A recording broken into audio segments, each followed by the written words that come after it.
Everybody, welcome to the colours of knowledge.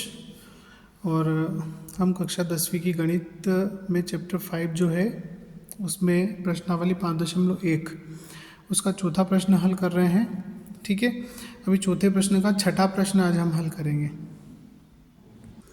देखिए, प्रश्न जो है उसमें क्या वैल्यू दी है, 0.2, 0.22, 0.222, फिर 0.2222 और इसी प्रकार से आगे। ठीक है, अब यहाँ पर क्या है कि हमने मान लिया है कि माना दी गई श्रेणी एक एपी है। ठीक है, तब क्या होगा, आप D1 लिखेंगे सबसे पहले। तो D1 बराबर आपका होगा A2 माइनस A1, मतलब 0.22 में से आप घटा देंगे 0.2। ठीक है, अब यहाँ पर क्या होता है, अक्सर बच्चों को थोड़ी सी दिक्कत इससे आती है। क्या दिक्कत आती है? दिक्कत ये होती है कि दशमलव वाली वैल्यू थोड़ी सी परेशान करती है। तो उसके लिए एक सिंपल सा मैं आपको कॉन्सेप्ट बता देता हूँ कि जब भी दशमलव वाली वैल्यूज़ को आपको प्लस या माइनस करना है, मतलब आपस में जोड़ना है, घटाना है, तो आप दशमलव के नीचे दशमलव रखिए।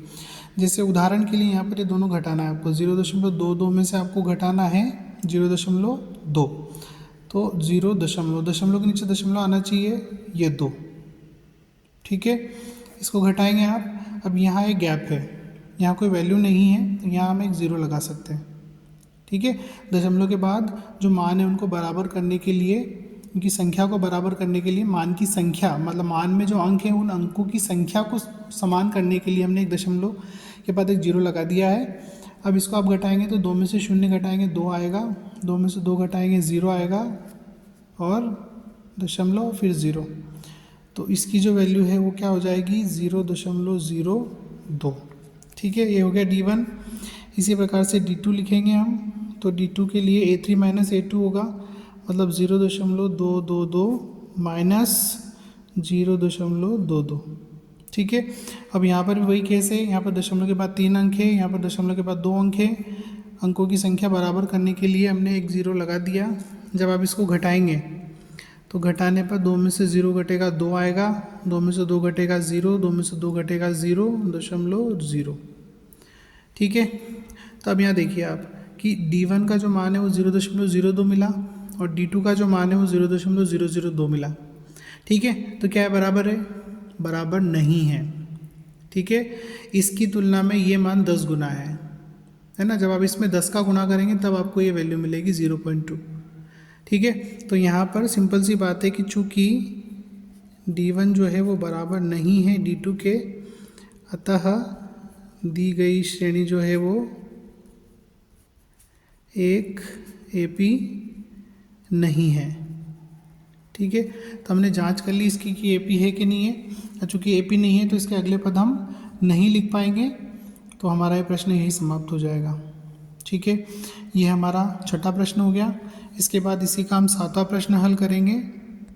देखिए, इसका प्रश्न 4 का जो 7वां प्रश्न है, इसमें आपको वही सेम, मतलब ये एपी है या नहीं है पता करना है, और फिर है तो सारवांतर लिखना है और अगले 3 पद लिखना है।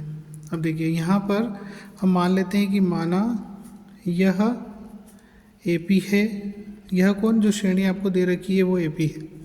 ठीक है, जब आप इसको एपी मान लेंगे तो आपका क्या लिखना पड़ेगा, फिर आपको D1 लिखना पड़ेगा। D1 मतलब -4, -0, -4। ये आपका A1, A2, A3, A4 ये पद हैं। तो D1 जो है वो A2 माइनस A1, तो -4 -0, -4 मिला।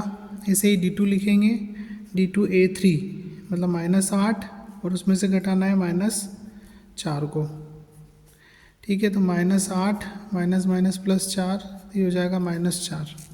अब यहाँ पर देखिए, D1 जो है वो भी -4 मिला है, D2 जो है वो भी -4 मिला है। तो चूँकि D1 और D2 बराबर है, यहाँ लिखेंगे चूँकि D1 बराबर D2, अतः यह AP है। और AP है तो हम क्या करेंगे, इसके अगले 4 पद लिखेंगे। तो 3 पद आपको पहले से दिए हुए हैं, चौथा पद आप लिखेंगे तो 5वां पद आप लिखेंगे A1, A2, A3 और A4 के बाद में A5। ठीक है, तो A + 4D होता है इसका सूत्र। A की वैल्यू हमारे पास क्या है, A की वैल्यू हमारे पास है 0, सवाल में दी है, +4, D की वैल्यू -4। तो ये हो जाएगा आपका 0 और प्लस माइनस माइनस, 4 चौक 16। जब 0 में से 16 आप घटाएंगे तो क्या मिलेगा आपको, माइनस के 16। तो ये हो गया आपका पांचवा पद। फिर इसी प्रकार से आप जब छठा पद लिखेंगे A6 तो A प्लस 5D होगा।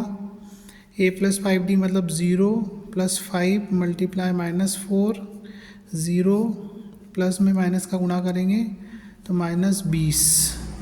तो ये आपका हो गया -20 छठा पद।